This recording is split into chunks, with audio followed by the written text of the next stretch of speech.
Well, first, we just want to say hello to everybody who is joining us tonight. And for those of you who can't, there will be the replay if you're watching it on replay. I want to introduce you to a friend of mine. He is an executive chef, has been for over the last 30 years, most of it in Montreal. He started off near Toronto and has cooked all over Canada, the US, the Caribbean, and Mexico. And he says he has been blessed with an amazing career cooking in many different styles of restaurants and hotels. And upon branching out on his own, he had a catering company for over 10 years, and he had the good fortune of cooking for 80% of the celebrities that came to Montreal, as well as being a private chef to many families in and around the Montreal area. In December of 2019, he had a major life event happen, which set him on a new journey. And he became a coach and created a course called the Bounce Back Quickly Mastermind. And it looks like his goal is to help others be fearless in the pursuit of what sets your soul on fire. On top of that, he also created a course called How to Cook Like a Chef from Home. And he is doing an exercise with us tonight that is a part of that course. So we want to welcome Duane Slocombe. So thank you, Chef Duane. Thank you very much, Kelly, and thank you everybody else for being on board here. I'm really excited to kind of walk down this path. Kelly and I had gone back and forth talking about different things to discuss within this, especially this program, because her focus was talking about how getting a healthier mindset towards food. And I didn't want to come on per se and do, a recipe or talk about any one item. I think a lot of people don't understand the food profiles that they go after or could go after, because they don't really necessarily go out of their pantry. And even inside that pantry, they tend to have a lot of spices or herbs that they don't use because they don't really know the flavoring. And so one of the things I did when I started my cooking course, one of the very first lessons, the first one was knife work, but then the second lesson is understanding flavor profiles. And this was something when I was a teacher, a culinary instructor for a few years, this was the most popular class. People would actually leave other classes to come into this one because it's a fun way to understand what goes on inside our mouth. And then it also answers that question, why does food taste different in restaurants versus in our home? It's really funny. Yes, obviously there's a bit more technique behind it because that's our job. In a home, we tend to cook food just as a necessity. But when you start looking at how restaurants prepare their food, they just take a few extra steps. And I think if we were to take those simple steps, they don't have to be major processes. We can really transform the food that we have at home. And so this simple exercise that we have here, I've asked to have a plate or whatever you want to put it on. I'll just kind of give a quick snapshot of how I've set out mine. On the plate, I've got a little bit of salt, a little bit of sugar, black pepper. Here I put sriracha as opposed to cayenne. It doesn't matter. I just was putting something spicy. And then I just put thinly sliced lemon. It doesn't matter how big. It doesn't matter how coarse it is. It's just so you don't get, again, it's totally fine with that. The whole point is that we're going to be tasting each of these items on here.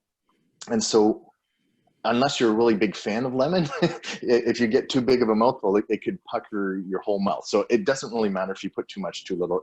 That's not the essence of it. But you're going to start to understand. And people may say, well, I know what salt tastes like. I'm sure everybody does, right? I know what sugar tastes like. I know what lemon tastes like. But if you can start off with this and we're going to start off by trying the salt by itself. We're going to start trying the sugar by itself, the pepper and the lemon. And then we're going to start doing a combination of salt, sugar, and pepper, salt, sugar, and lemon, and see how this works in our mouths. Because there's a lot of people, taste is like art. We have our own opinion of what a painting looks like. And to some people that may be beautiful, and to others, well, it doesn't really grab their attention. It's the same thing with food. Sometimes we have a little bit stronger pull towards that sour, spicy edge versus a sugar, salty profile. And so this is a great exercise to do, not only for yourself, but even with the family. If we're cooking for the husband and wife and 2 or 3 kids or whatever we have, people in that family guaranteed are going to have different flavor profiles. And sometimes you may see somebody just not picking at their food, even though, you know, you may really enjoyed it. And they kind of sit there and go, it just doesn't do it for me. This is a great exercise to do with them so you can understand, hey, maybe I could do a dish that's going to really perk up their interest in a different profile that you wouldn't have thought of before, because you're cooking the way you know how to eat. And that's really what becoming a chef was about for me, was understanding flavors. It was so much fun to go out, and I was a sponge for the first 10 years of my career, trying to learn from every kind of restaurant. Every style of restaurant was classically French trained, but I jumped very, very quickly into the Italian, the Mediterranean side. And then I went full on Asian. And I mean, from Chinese to Vietnamese, Cambodian, all these wicked flavors, and then started going into African. So once you start playing with those flavor profiles, it's really, even for those people that find cooking daunting or meal preparation daunting, this is a really simple exercise to say you can break the habit that you kind of get into, that we all get into. Myself, you know, I can find myself cooking the same things over and over. But this is a great exercise to say, hey, wait a minute, I never thought about connecting those two flavors. And then when you go to the grocery store, you could say, I will try this. I can try this other flavor because I understand now where this is going to work. This is the most simplest of exercises, but then as you grow and expand, do the same exercises with a couple of extra sauces that you have, or thinking of have, or, you know, I wanted to try this. I don't know how it's going to work out. You know, you've got something in your fridge, maybe a special sauce that you had, and you've been hesitating using it. This is a great exercise to know how you can transform it even a second or third time down the road. I've used it, but it's kind of the same thing. This is a great way to understand how you can push it into a whole other recipe. And that's what the fun about cooking is.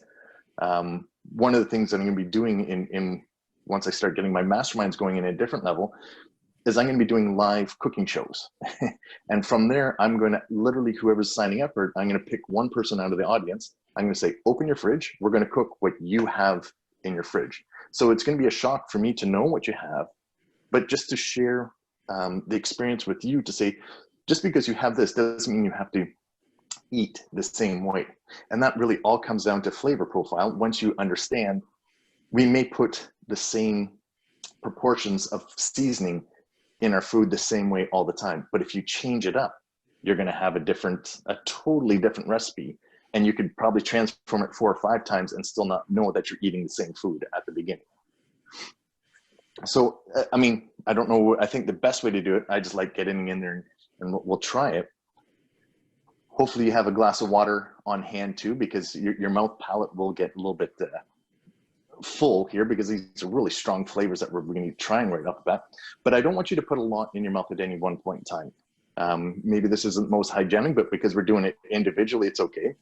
I'm just going to lick the finger and I'm just going to dip it into the salt. I just want you to see, I don't know if you can see that, that's still quite a lot, because that's going to be an intense amount of salt that I'm going to have inside your mouth. If you like salt, go ahead. But again, we're going to be doing this a few times, so this could be quite a strong flavor. And all I want you to do is just put it inside your mouth and see where it hits the sensations. See how it runs over your tongue. See how it runs throughout your mouth.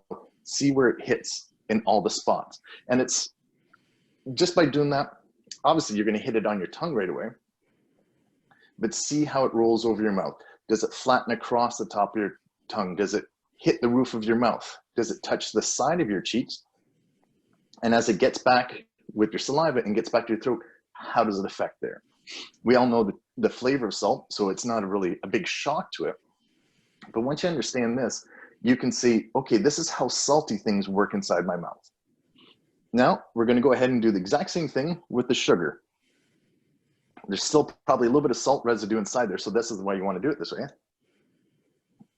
And just see how this now comes across the mouth. For me, the salt went straight, almost curving right over the top of my tongue into the back. A little bit in the sides, but not much. Whereas now the sugar almost seemed to flatten out and go towards the sides of my cheeks. I don't know if that's how it's working for you, but that's how, you know, your flavor sensory profiles are laid out on your tongue. It didn't run almost down the middle like the salt did. It really flattened out and pushed to the side.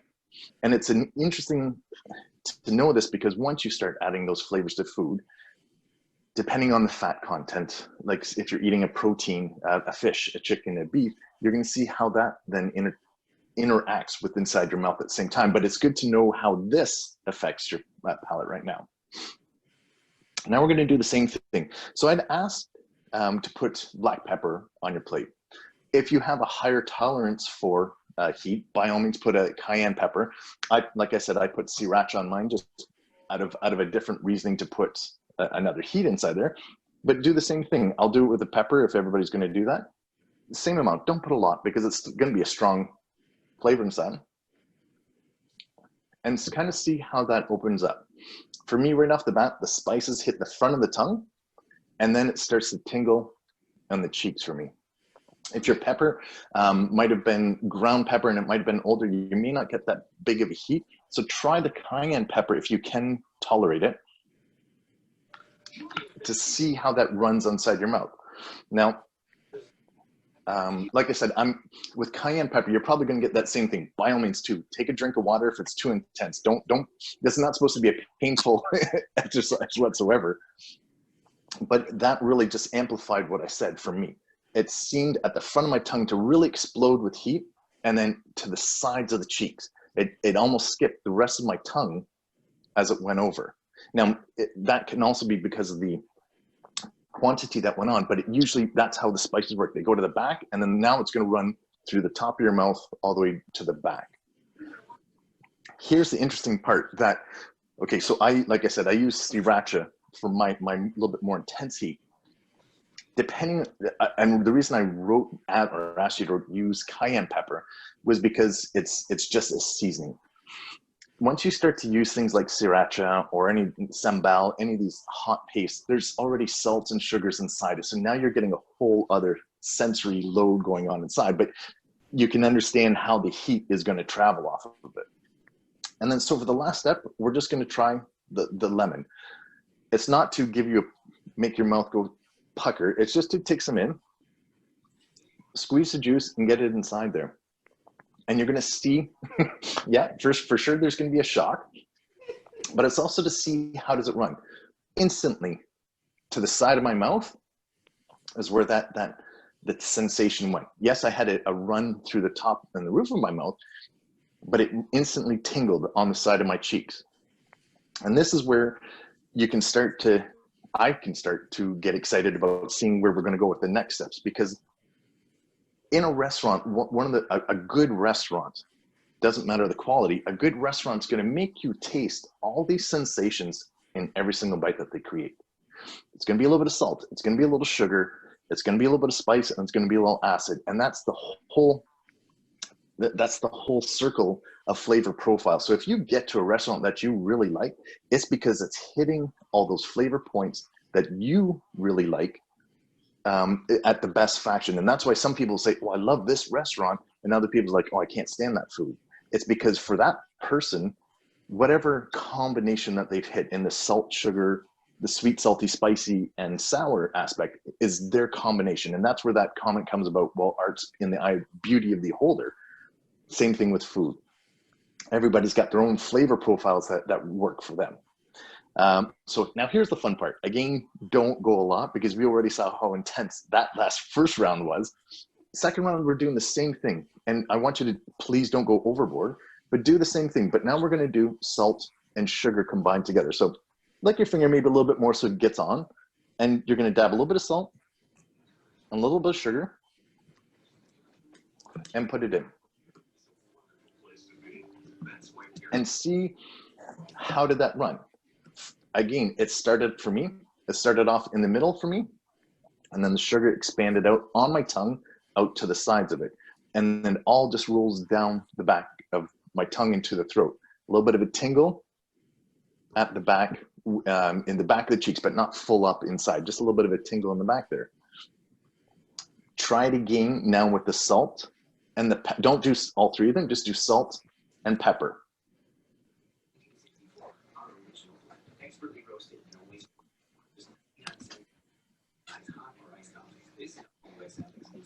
And so one of the reasons why salt is such an important flavoring agent within in anything that we use, it opens up. It opens up whatever we're mixing it, putting it on with. And though the pepper may not have been spicier, hopefully you're getting the sensation of tasting that ground black pepper, a lot more explosive throughout the mouth. Not it before it kind of went tight to the cheek. For me, it just almost like aerated throughout the mouth. And if you didn't get that from the pepper, try again with the cayenne. So you get that. You're going to get everything a lot more intense. The heat's going to become a bit more intense. The what's the word I'm looking for? The capsaicin essence, that's going to really make it feel heat going over your whole tongue. I'm going to do a little bit with the salt and the sriracha just so I can, or the cayenne if you want. And again, it's just going to make everything more intense. The heat is now almost burning now towards the back of the throat and running nicely over the tongue. And then the last step is to try and do it with salt and the lemon. And you can just, if you want, I'm just doing it this way, as opposed to dipping the lemon inside the salt because you can get a full mouthful. Just sprinkle a little bit on so you get the essence of it. You don't want to have a full mouthful of it.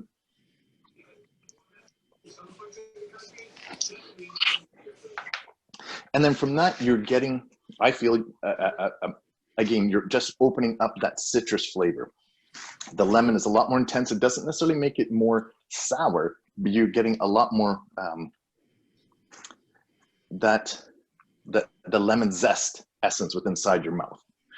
Now, again, salt is such an important flavoring agent with inside of food, and this is the reason why we put it on. Why you see everybody sprinkling salt on is because it absolutely does enhance the food. Now, I'm also a person that does not enjoy putting salt on my food all the time. I think we tend to oversalt our food, and then what happens is that when you start to taste other things, you feel that it's missing salt. So it doesn't, I like a little bit of salt inside, but I find we tend to oversalt it. And there are a lot of different seasonings that we can go into that will make you feel like you're having a salt inside your food, but not it being salty. So it's a great way to have a healthy alternative once you start exploring that side. Now the combos that come out of here, look, you can start dabbing your own way through it. Let's go with the salt, sugar, and pepper, all in one finger bite, if you will. So just a little dab in the salt, a little dab in the sugar, a little dab in the black pepper.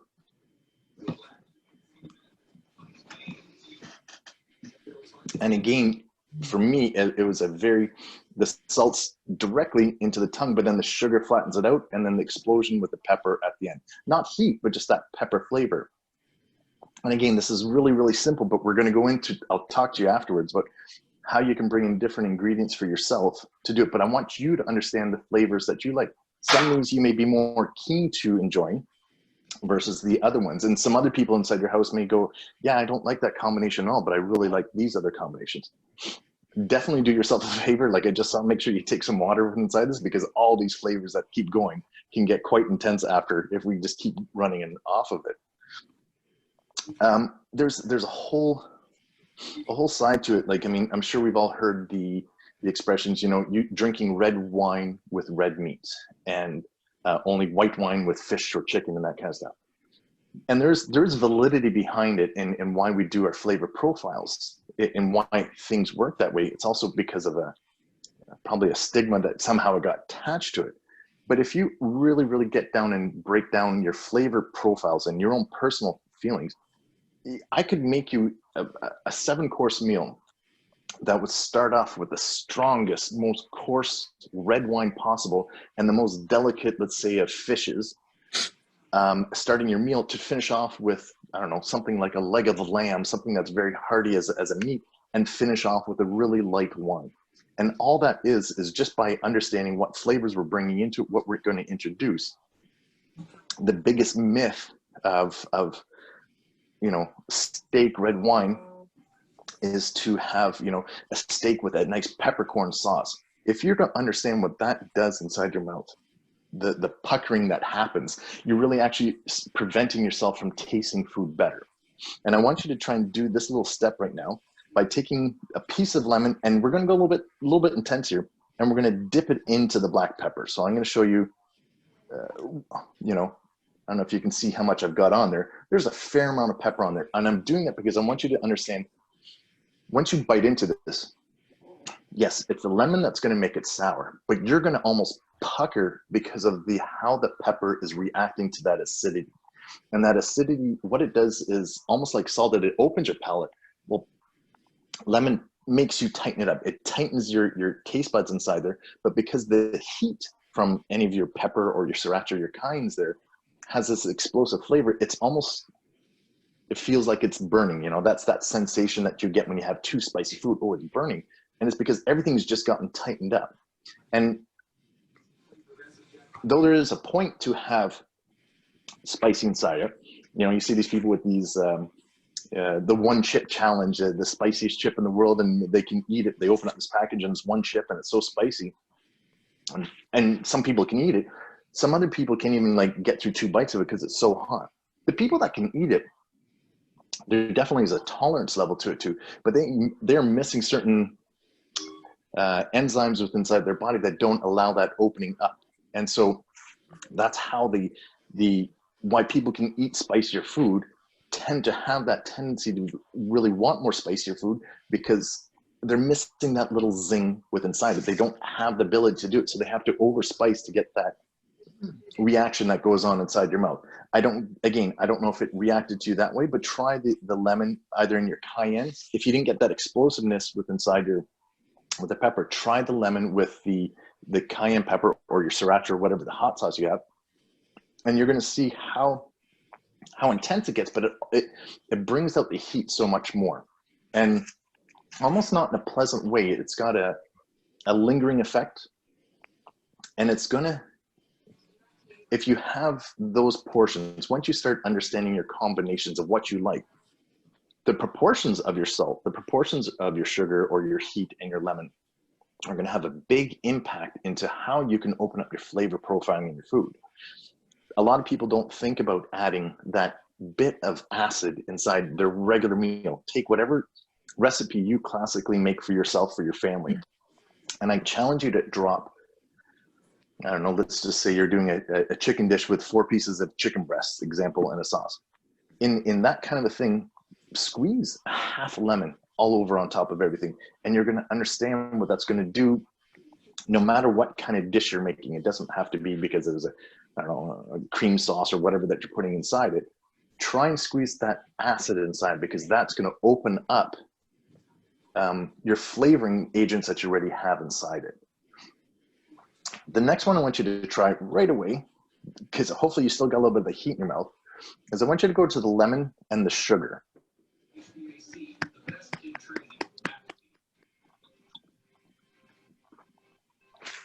And I want you to see how that almost cools the mouth with the heat that was going inside.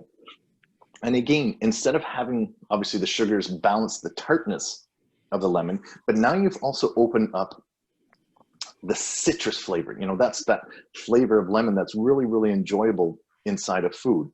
Acid's there to give you a little bit of a kick at time, but the acid could be this an underlying profile to any type of food that you're doing. People wouldn't think to add acid to a grilled steak. People wouldn't think to add a little bit of a drizzle of lemon juice on top of a grilled steak. But I promise you, if you're just to have salt and pepper as your seasoning agents on a steak, and you're just to drizzle a little bit of lemon juice just before, as it's on your plate, and you just squeeze a little bit on top, you're going to open up your flavor profiling a whole lot different than you would even imagine. And it's, again, I want you to, cooking really isn't anything. Cooking is the application of heat to food. What we do with ingredients, what we do with seasoning, that comes with time and experience.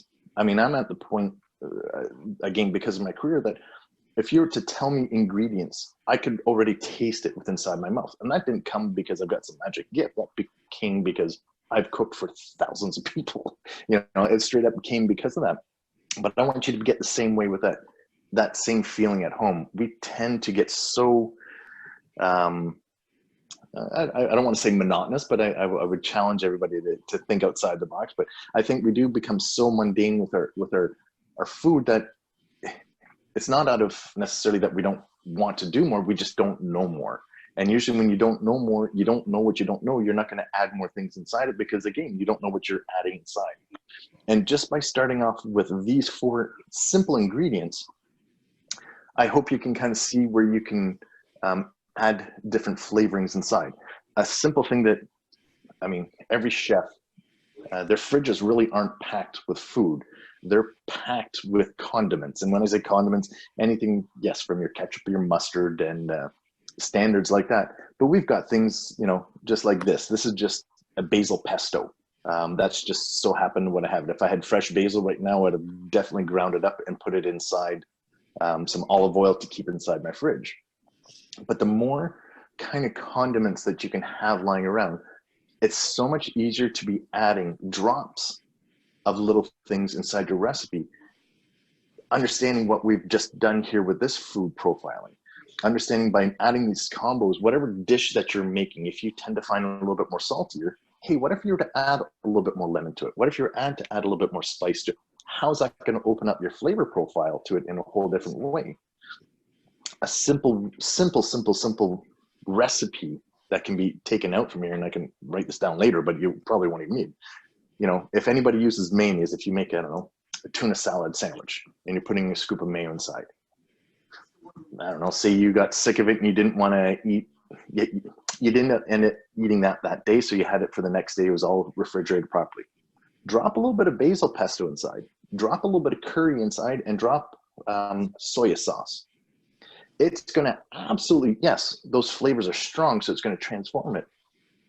But if in that combination, you switch the proportions of your curry powder, your basil, and your soy sauce from highest to lowest, you could switch it 3 times in rotation, if that's making sense, and still come up with a different recipe of that tuna salad sandwich with the same ingredients. And that's what I want you to try and understand, how flavor profiles work. One of the last steps that, at least in this exercise, we'll do the big grand slam, if you will. Take the lemon and go a little bit intense on it. So I don't want you to be too intense. Put a little bit of salt on it, a little bit of sugar, a little bit of the heat, and try.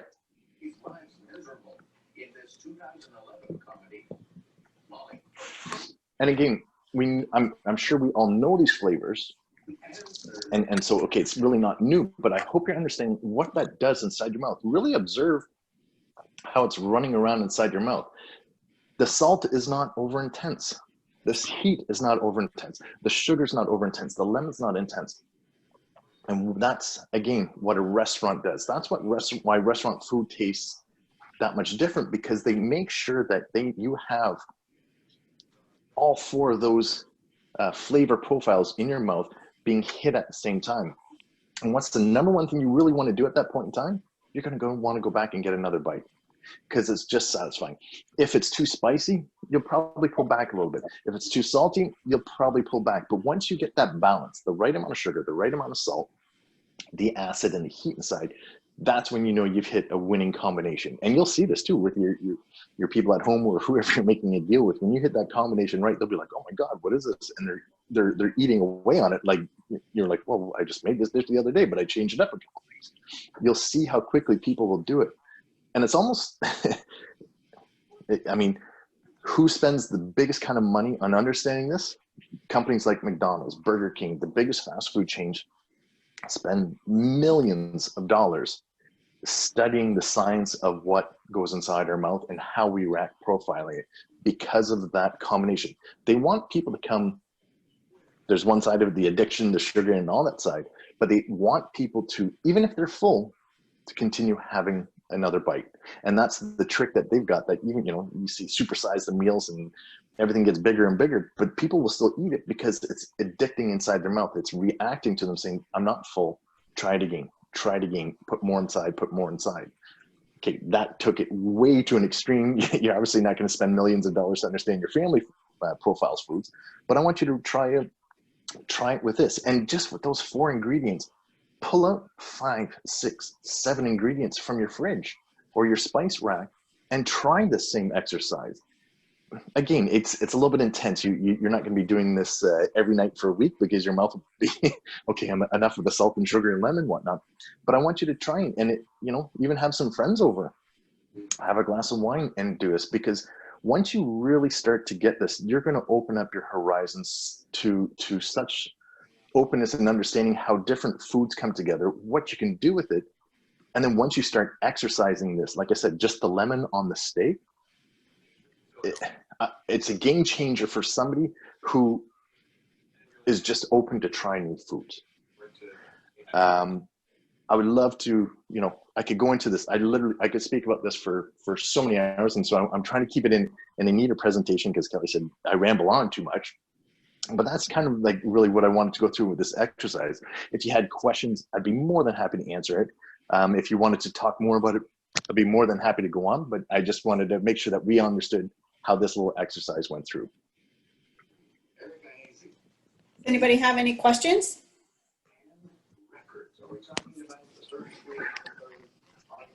Well, I have a question.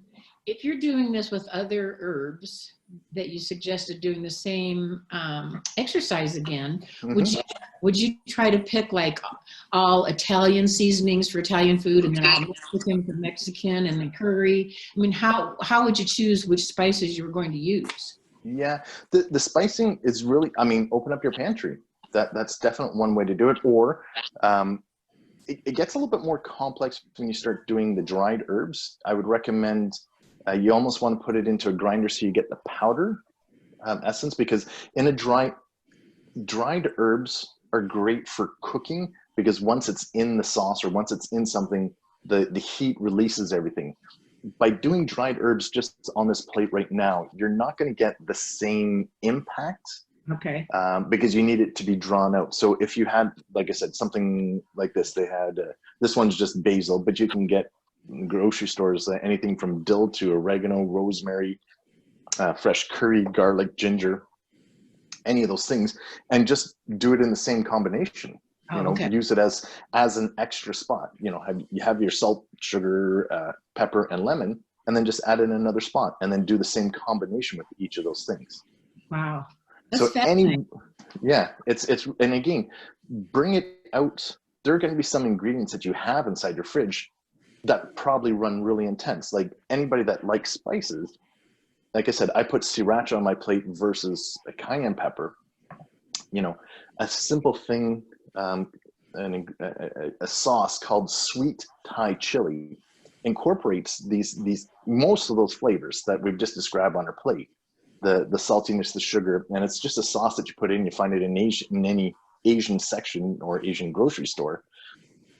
But then once you amplify that with more salt or more sugar or more acid or more heat, the sauce itself takes on a whole new level. So whatever you're making, if you were to add just a drop of that to your food, it doesn't necessarily make it Asian. It won't pronounce it that much. It's just going to open up your flavor profile that much more. So even if you're doing a chicken pesto, by adding a drop of the sweet Thai chili, it's going to do what we just did here on the plate inside your pesto and on your chicken. It's going to be like, whoa, what happened? That's a totally new dish. Wow. Okay. Sounds like fun experimenting with all that. It really is. Don't worry, you're going to hit some misfires for sure. You'll be like, oh, I don't enjoy that whatsoever.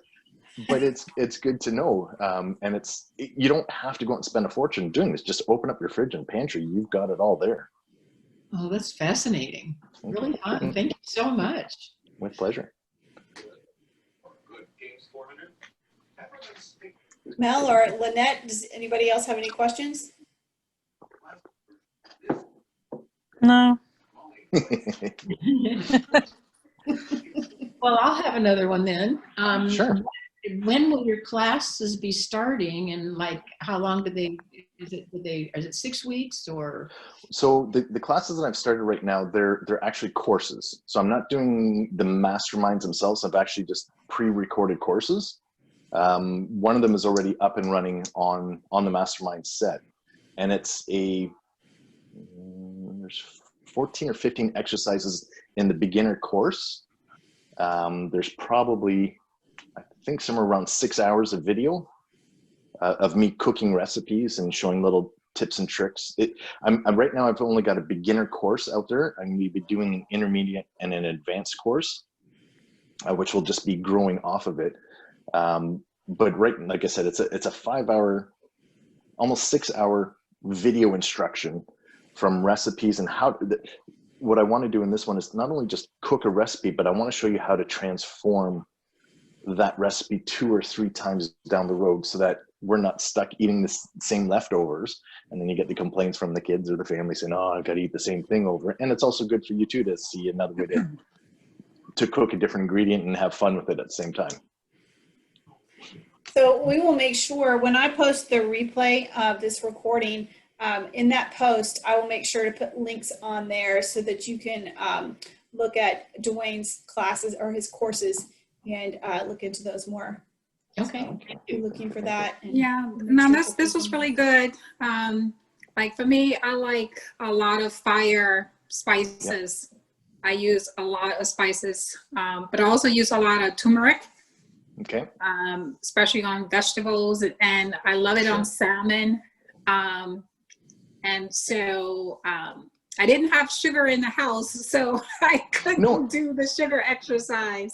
It's again, I say sugar just to keep it in this way, but you can add anything. You could use a honey, you could use anything, you know, you can even use some fruits.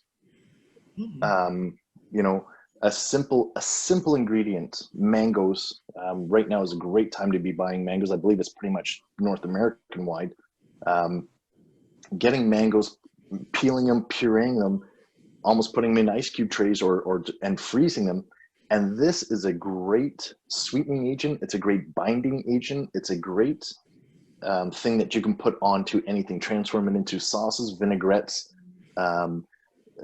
coatings. If you pan sear your chicken breast, you put basil, the basil puree that I had, sriracha, lemon juice, and that mango, brush it on the chicken, slap it in your oven, and with the turmeric, I'm telling you, it's going to be and for yourself, Lynette, you like the heat, so add a lot more heat to it. Absolutely explosive, because now you're really hitting that sugar, salty, spicy aspect, and then you're adding a profile of the basil inside there, which ties it all together. Wow, I'm gonna try that. That's really cool. Thank you.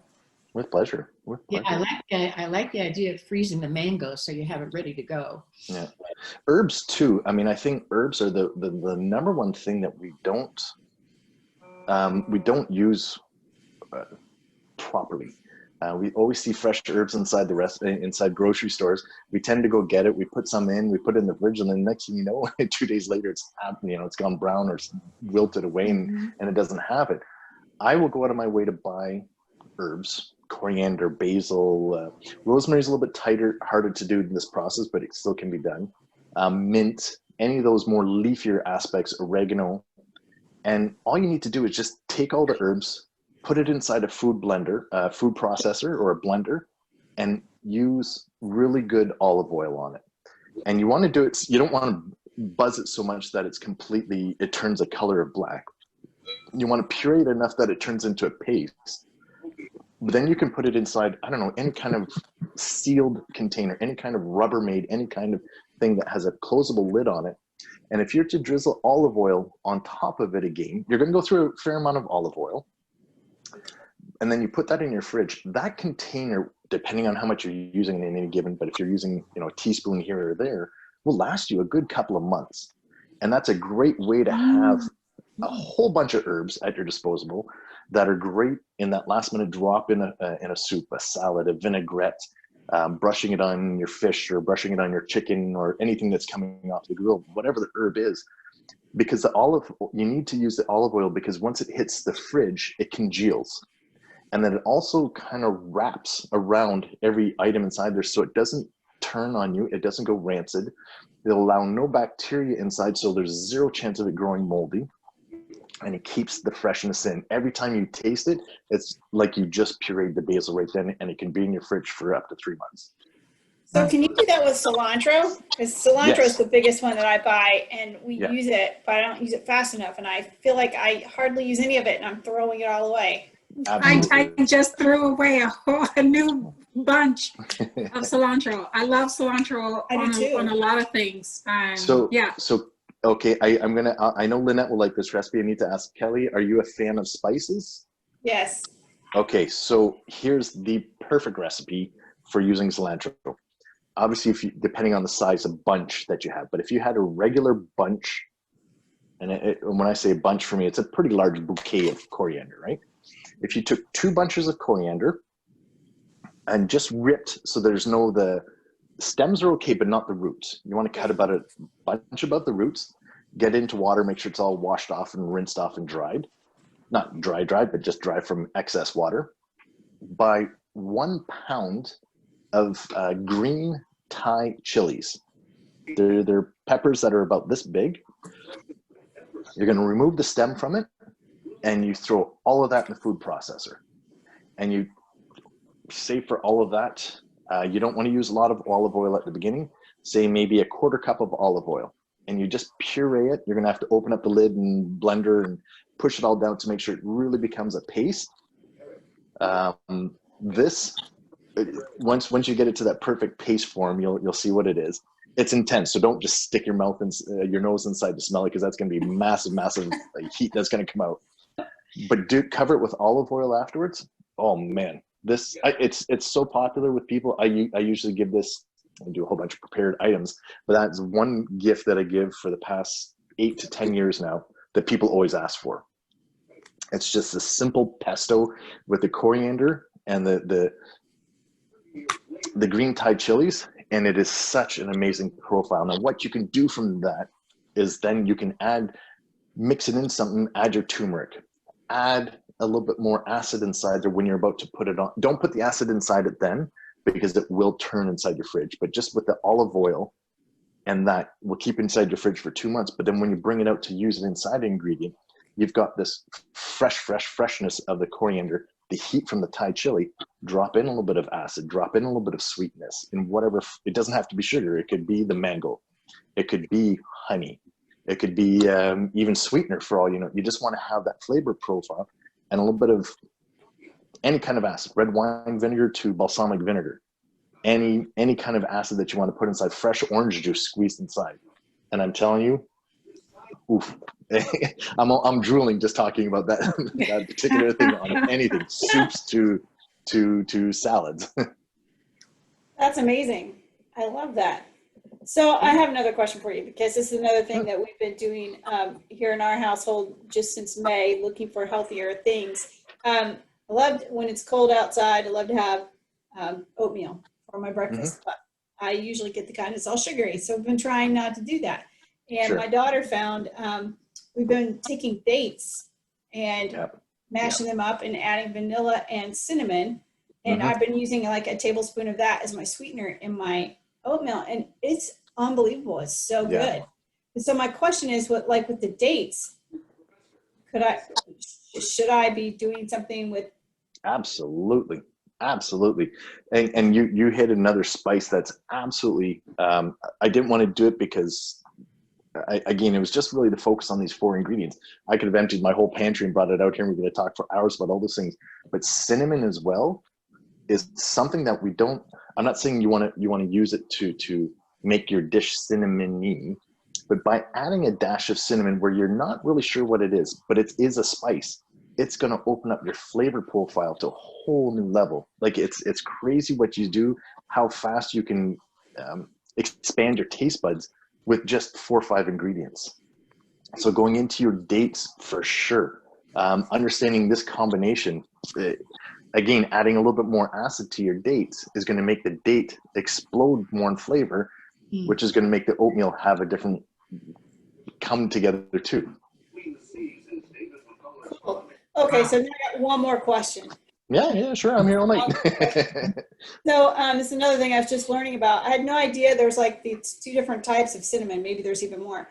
But I just bought some organic cinnamon. It's supposed to be the true cinnamon or whatever from Sri Lanka. What kind do you prefer? Do you prefer? Is it that Ceylon cinnamon? It looks like, is it Ceylon or something like that? Yeah, that's what I use, Jeff.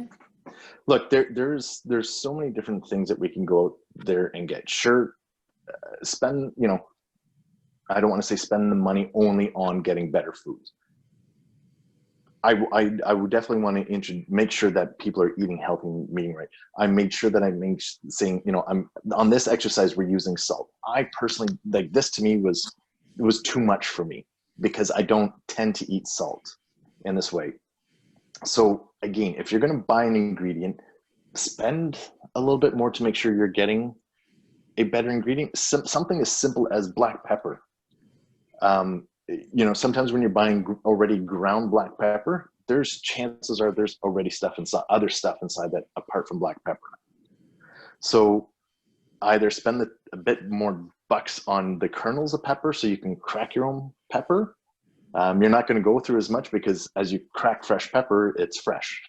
It's got a lot more explosive flavor inside it. So, you know, you may spend a bit more upfront, but you're not going to go through a shaker full that's been cut down with other stuff that's inside it. I think that kind of goes across the board for any kind of food. If you can get something a little bit more healthy, please do. If you can look at sourcing your food from somewhere local, please do too, because it just helps. It helps the whole system, right? It helps in everything that we're trying to grow and eat and taste. I really pride myself on making sure that whatever style of restaurant I'm in, whether it's you know, a really fancy where I'm the executive chef of some big restaurant or just like a fast food place. The last restaurant that I worked in was we opened up a chain of restaurants, a Euro restaurants, where not only just did we make gyros, I took funky toppings and put it on top of a gyro. So we had your classic gyro with tzatziki, but then we were also doing stuff with like butter chicken. I made a jerk flavored gyro. I made a soya coriander chai gyro.